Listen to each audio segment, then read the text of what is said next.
Nous allons donc passer à la conférence sur les aides à l'embauche qui contacter avec cet après-midi donc François Lejamble et Audrey Fourny de la mission locale, Anne-Marie Kernet de Cap Emploi et Marie-Françoise Corduan du Pôle emploi.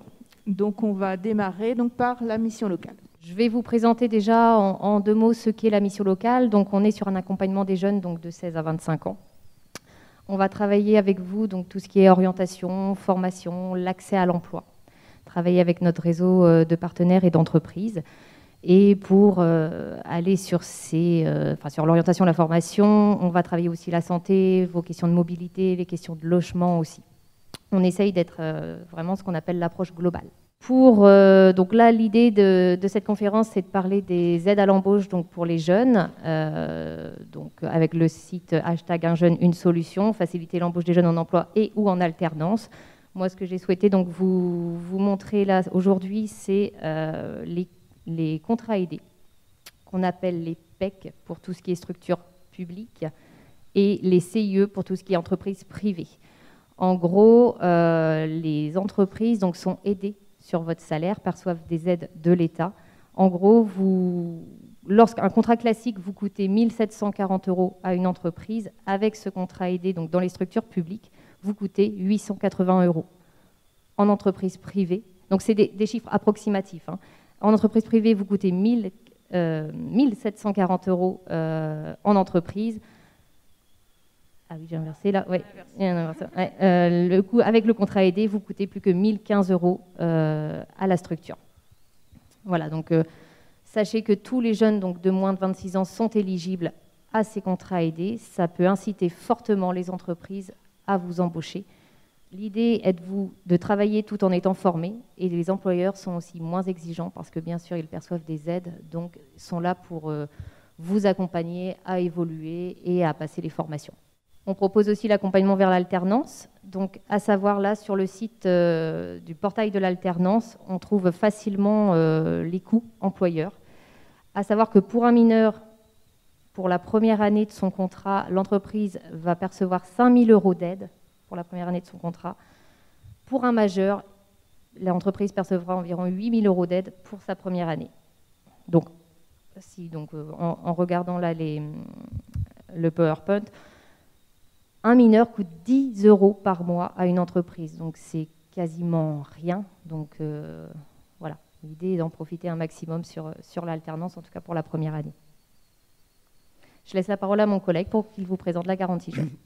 Oui, bonjour, François Lejamble, donc chargé de projet et responsable de secteur à la mission locale de Saint-Brieuc, donc sur la garantie jeune. Alors la garantie jeune, c'est un dispositif qui existe à la mission locale, enfin même sur le territoire depuis 2015, et depuis 2015 à la mission locale de Saint-Brieuc également. C'est un dispositif qui est un dispositif d'accompagnement renforcé destiné aux jeunes de 16 à 25 ans. Sachant quand même que ça peut être différent d'une mission locale à l'autre, sur Saint-Brieuc, la moyenne d'âge des jeunes qui fréquentent pour l'instant la garantie jeune est plutôt de 20 ans et demi. Je dis ça parce qu'il y a beaucoup de propositions ou beaucoup de dispositifs à disposition des jeunes dans une mission locale à partir de 16 ans. Il y a des dispositifs de mobilisation régionale, il y a des dispositifs de mobilisation locale avec l'AFPA pour les mineurs, il y a des dispositifs internes aussi d'accompagnement vers l'emploi avec les gens de l'équipe emploi. Et la garantie jeune est une proposition supplémentaire à tous ces dispositifs qui permet aux jeunes de toucher une allocation de 497,50 € si ma mémoire est bonne, et je pense qu'elle l'est. D'ailleurs, c'est marqué sur votre document. Et ce, pendant 1 an. Ça peut être renouvelé pour 6 mois supplémentaires pour ceux qui en ont besoin à un moment donné, puisque des fois, on n'arrive pas forcément à toutes les solutions au bout d'1 an. L'idée, c'est... alors, ce dispositif, très certainement, si vous écoutez un peu l'actualité, est appelé à se développer. C'est aussi parce qu'il fonctionne au niveau national et au niveau local relativement bien. Ça veut dire qu'effectivement, pour tous les jeunes qui arrivent à réellement suivre cet accompagnement renforcé, et à rester connecté avec les collègues qui sont chargés de l'accompagnement, eh bien, effectivement, on voit bien que l'allocation et l'accompagnement renforcé permet quand même de franchir un certain nombre d'obstacles qui se posaient aux jeunes avant l'entrée dans cette garantie jeune. Finalement, comme le disait ma collègue Audrey, la garantie jeune reste aussi un outil d'accompagnement global. C'est-à-dire que sa priorité, c'est l'accompagnement vers l'emploi. C'est-à-dire que si un jeune vient dans un état d'esprit en se disant ouais, moi j'en ai un petit peu marre de tergiverser à droite et à gauche, ce que je voudrais c'est aller en entreprise, que j'ai ou que j'ai pas de projet d'ailleurs, c'est pas ça qui est le plus important. L'important, c'est d'avoir envie de mettre un pied devant l'autre et d'être aidé pour le faire. Et si on est avec cet état d'esprit, eh ben, en général, sur la garantie jeune, on y arrive. Et si on reste connecté avec son accompagnement. Alors tout le monde n'y arrive pas. C'est un dispositif assez libre, mais qui demande aussi de s'investir, puisque ce n'est pas une action de formation pérenne. Les jeunes commence par un regroupement collectif qui dure un mois, et puis après, c'est un suivi individuel. Même si dans ce suivi individuel, finalement, on essaye, on y arrive à avoir un contact par semaine avec chaque jeune, et puis à être en force de proposition, et d'avoir des entretiens réguliers, de proposer régulièrement des actions. Voilà, mais c'est quand même un dispositif dans lequel il faut que le jeune s'investisse, et l'allocation, ça ne fonctionne pas comme un RSA. Elle n'est due que si l'investissement du jeune correspond à ce que le dispositif en attend. Donc voilà, ce dispositif, il se développe, puisqu'on avait 180 places, mais on va passer à plus de 400 sur 2021, et puis je ne sais pas combien sur 2022. Donc voilà, vous pouvez, si vous souhaitez avoir plus de renseignements, la mission locale fait des premiers accueils sans rendez-vous. Voilà, c'est le matin principalement, c'est ça ? C'est sur rendez-vous le matin. Alors, c'est pas mon secteur, donc voilà, c'est sur rendez-vous le matin, mais c'est tous les matins, sauf le jeudi matin où la mission locale est tout le temps fermée. Voilà, et il y a même quelques périodes d'accueil l'après-midi sur des situations qui peuvent être qualifiées d'urgentes. Voilà, donc on est disponible, c'est ouvert pour vous renseigner plus profondément que ce que je viens de faire et puis pour vous accueillir. Voilà, mais sachez que voilà, c'est un dispositif qui fonctionne pour qui a envie de fréquenter l'entreprise et d'être accompagné pour le faire, parce que c'est pas si simple, on sait, quand on a entre 16 et 25 ans ou entre 18 et 25 ans. Voilà. Merci. Nous allons passer aux aides donc, de Cap Emploi. Donc le Cap Emploi 22, pour ceux qui ne connaissent pas, il est porté et géré par l'association Eau et Prométhée. Donc notre mission est d'accompagner les demandeurs d'emploi en situation de handicap à la fois vers et dans l'emploi. Donc nous sommes présents sur le département depuis plus de 30 ans. Nous sommes certifiés ISO 9001 depuis 2014. Donc notre rôle à la fois c'est d'accueillir, orienter les personnes en situation de handicap et accompagner vers une formation dédiée. Donc accompagner vers l'emploi et sécuriser l'intégration en entreprise. Notre rôle également est de maintenir les personnes en poste. Donc nous proposons un accompagnement individualisé. Lorsque nous recevons les personnes en situation de handicap, il y a d'abord un premier diagnostic pour pouvoir élaborer un projet en adéquation avec la situation de santé de la personne. Et donc ensuite, lorsqu'il y a un besoin de formation, nous accompagnons vers ce projet de formation pour donc valider un projet réaliste et réalisable. Nous accompagnons également donc les demandeurs d'emploi, les employeurs, donc dans le but de les sensibiliser à l'embauche des personnes en situation de handicap, également pour leur permettre de répondre à leurs obligations légales d'emploi. Nous recueillons les offres, les besoins en recrutement et dès qu'on peut le faire, bien sûr, nous allons sur site puisque nous avons besoin de valider l'adéquation sur le poste en fonction des conditions donc, et l'environnement de travail pour notre public. Et donc ensuite, nous présentons des candidatures ciblées par rapport à un poste donné. Notre rôle aussi, c'est aussi d'accompagner les employeurs pour l'embauche des personnes en situation de handicap et de mobiliser justement les aides donc à l'embauche. Nous réalisons aussi bien sûr un suivi en emploi, dans l'emploi, l'objectif étant bien sûr de sécuriser l'intégration sur le poste. Et nous pouvons également être amenés à donc mettre en place à intervenir pour un aménagement de poste en lien avec le médecin du travail, donc en compensation avec la situation de santé de la personne. Alors, en ce qui concerne les aides mobilisables à l'embauche pour l'embauche des personnes en situation de handicap, une première aide ici, donc il s'agit de l'aide à l'embauche jusqu'à 4 000 €. Alors cette aide, il s'agit d'une aide exceptionnelle mise en place par l'État au vu du contexte actuel, à la fois pour les personnes les plus éloignées de l'emploi, donc c'est à la fois pour les jeunes et également pour les personnes en situation de handicap. Pour que cette aide soit mobilisée, il faut que le contrat soit d'un minimum de 3 mois. Donc, c'est-à-dire que dans ces cas-là, l'ASP verse au trimestre une aide de 1 000 €. Donc, quand on parle jusqu'à 4 000 €, c'est-à-dire que l'aide va jusqu'aux 12 mois. Donc, 4 000 € pour un contrat de 12 mois, en contrat à temps plein. Alors, un contrat peut être à temps partiel. Si un contrat est à temps partiel, à ce moment-là, l'aide est proratisée en fonction de la durée hebdomadaire. Alors, en ce qui concerne les contrats aidés, concernant, bien sûr, pour l'embauche des personnes en situation de handicap. Donc, pour synthétiser les contrats aidés au niveau de la durée du contrat de travail, il s'agit d'un contrat CDD d'une durée de 6 à 11 mois. Et l'objectif premier d'un contrat aidé, et PEC, l'objectif est bien d'une montée en compétences du bénéficiaire.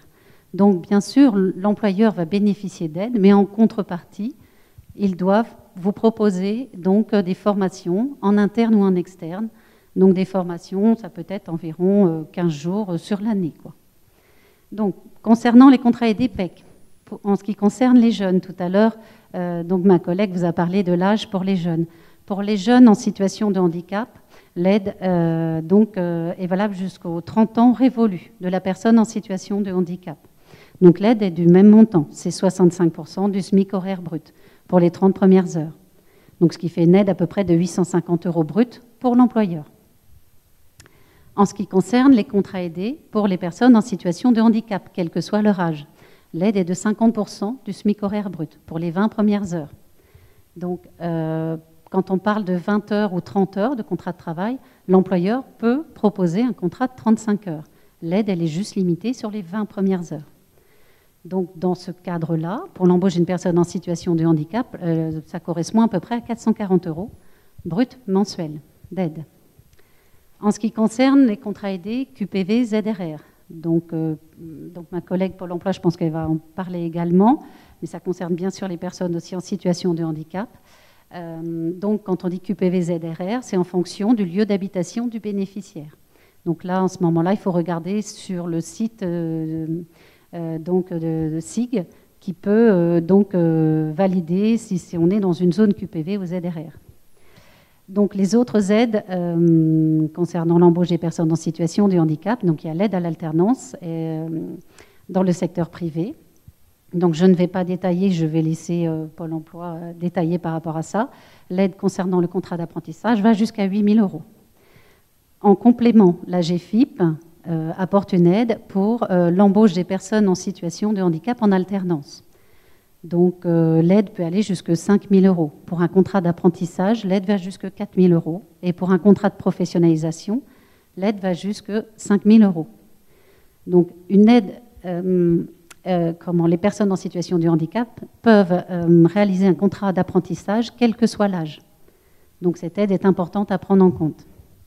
En ce qui concerne l'aide au contrat d'apprentissage dans le secteur public, le FIP, FIPHFP, apporte une aide à hauteur de 80%, donc sur la charge du salaire. Il y a également une aide exceptionnelle de 3 000 € pour les collectivités territoriales.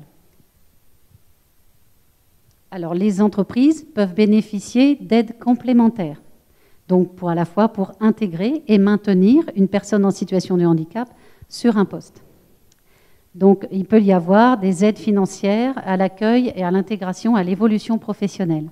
Là, dans ce cas-là, il s'agit d'une aide, ça peut être une aide au tutorat, une aide, ça peut être pour du coaching, Et donc, dans ces cas-là, on mobilise cette aide. Il faut que le contrat de travail soit de minimum 6 mois. Il y a également, les aides, j'en ai parlé déjà tout à l'heure, des aides à l'aménagement de poste, que ce soit pour la mise en œuvre de moyens techniques, humains ou organisationnels.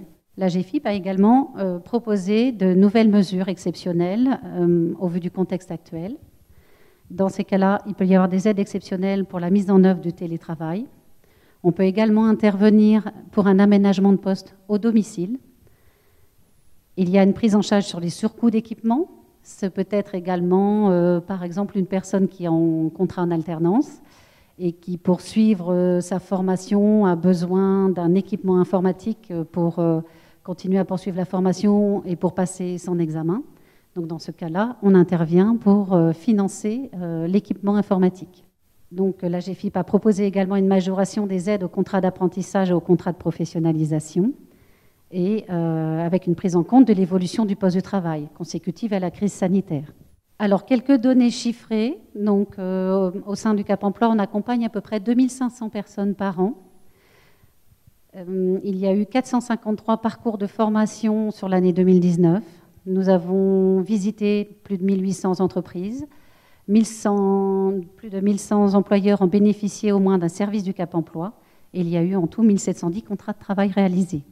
Notre plus-value, c'est notre expertise tout au long du parcours, en ayant bien sûr toujours la dimension du handicap, ainsi un suivi individualisé pour la personne, un interlocuteur unique pour les employeurs, la mobilisation des aides de droit commun et des aides de droit spécifique, l'ingénierie de parcours de formation, les questions emploi-handicap au service des employeurs et la sécurisation et le maintien en emploi, afin de pouvoir travailler en proximité à la fois avec nos candidats et les entreprises. Donc nous avons 5 agences sur le territoire. Le siège est à Saint-Brieuc, nous avons une agence à Lannion, une agence à Guingamp, à l'Oudéac et à Dinan. Alors nous sommes un acteur du service public de l'emploi, donc nous sommes pilotés donc, par l'État, la GFIP, le Pôle emploi et le FIP. Vous retrouverez ici toutes les coordonnées de nos 5 agences et il y a un numéro de téléphone unique qui est le 02 96 62 33 33. Je vous remercie pour votre écoute. Donc, bonjour à tous, Marie-Françoise Corduan. Moi, je suis chargée de recrutement à l'agence Pôle emploi de Saint-Brieuc. Donc, pour favoriser vos recrutements, je vous présente des outils Pôle emploi. Alors, en premier, donc, la période d'immersion. Alors, c'est la possibilité, en fait, de montrer et démontrer vos compétences auprès d'un employeur suite à leur entretien.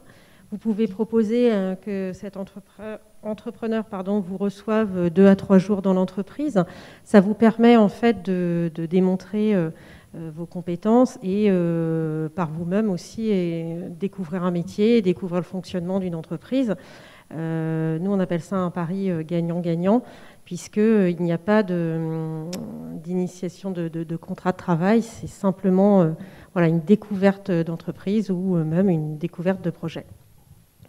Je pense à un exemple, une personne, donc un candidat et jardinier, pour qu'il puisse découvrir une entreprise. Il peut également aussi demander, négocier avec Pôle emploi, entre l'entreprise et Pôle emploi. Ils peuvent négocier également une action de formation en interne ou en externe. En externe, on va faire appel en fait à un centre de formation tout de suite pour en fait que par exemple, on pense à un permis, un jardinier, pour être opérationnel sur le poste, il faudrait qu'il ait un permis remorque. On va donc, nous, financer et accompagner cette formation préalable à l'embauche avec la participation d'un organisme de formation externe pour valider en fait ce permis. Un autre exemple, un marailleur en fait recherche un poste et un candidat pour être fileteur dans l'entreprise.